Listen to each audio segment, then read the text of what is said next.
uchun shogirdlarga ham doim aytaman, sen o'tirib sanama, mana shuncha bo'ladi.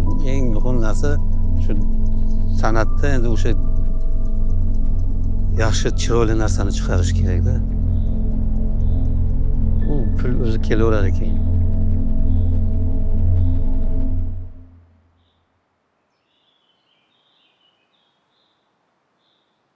Meni ismim Rustam Usmonov. Men shu Rishtonda tug'ilganman, shu uyda.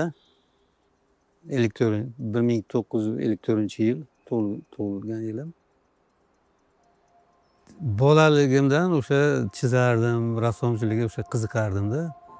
Konkurslarda qatnardim. Shunaqa nimamda shunaqa boshqa haligi nimalarda xayolimga kelmagan.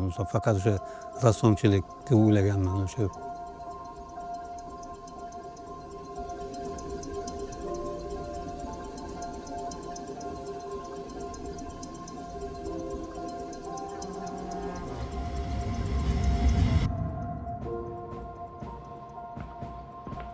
Endi birinchi maktabdan keyin kira olmaganman o'qishga. Keyin endi armiyani tugatib, keyin kelib kirdim o'sha o'qishga.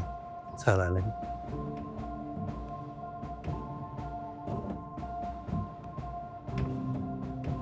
Kamda u pul. Tirikchilikka yana haligi leva ishlar qilardik. Anaqa panolar, agitatsionni unaqa plakatlar, misol uchun juda haligi endi pulli bo'lganda u narsa. Misol uchun KPSSga shon-sharaflar, shunaqa Здравствуйте, KPSS, shunaqa lozunglar, panolar qilardik, agitatsionni. Endi kommunizmda, SSRD davrida o'sha endi u ish emasda u, baribir shu faqat pul uchun uni qilganmiz. Ishlarga ammo boshqa keyin Xudo mana nasib qildi o'sha rassomchilikda o'qib.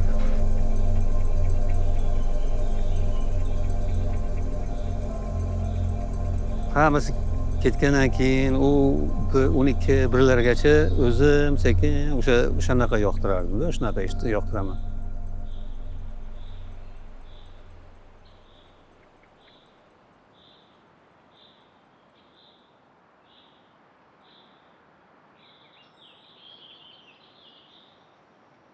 Bir haligi buyurtma qilgan odam, o'sha zakaz qilgan odamni nimasiga chiqmasa, haligi o'xshamasa, yana boshqatdan qilish kerak, уже keyin jonga tegadi. U diqqat bo'lib ishlaysizda uni yana paxta qilib.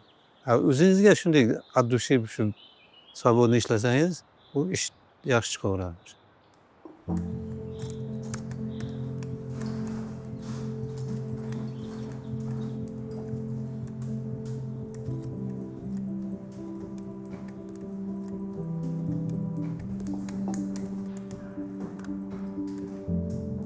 Haligi o'tirib, misol uchun naqshlaganingizda maza qilardingiz, misol uchun qaysi naqshlarni topardingiz, ko'nglingiz hali to'q bo'lardi.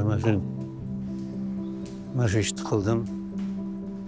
Haligi endi baribir u naqshlagandan keyin bitta nimalar boshqacha bo'ladi, pishgandan keyin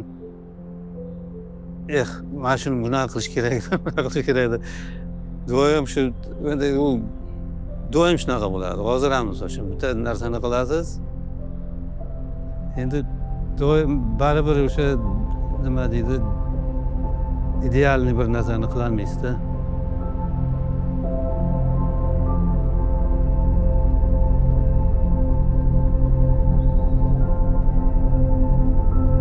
Ba'zi endi o'ylamaysiz hozir bu yerda, misol uchun o'sha chiroyli bir san'at, haligi asr nima chiroyli narsani chiqarish uchun shu ko'nglingizda nima qilasizda.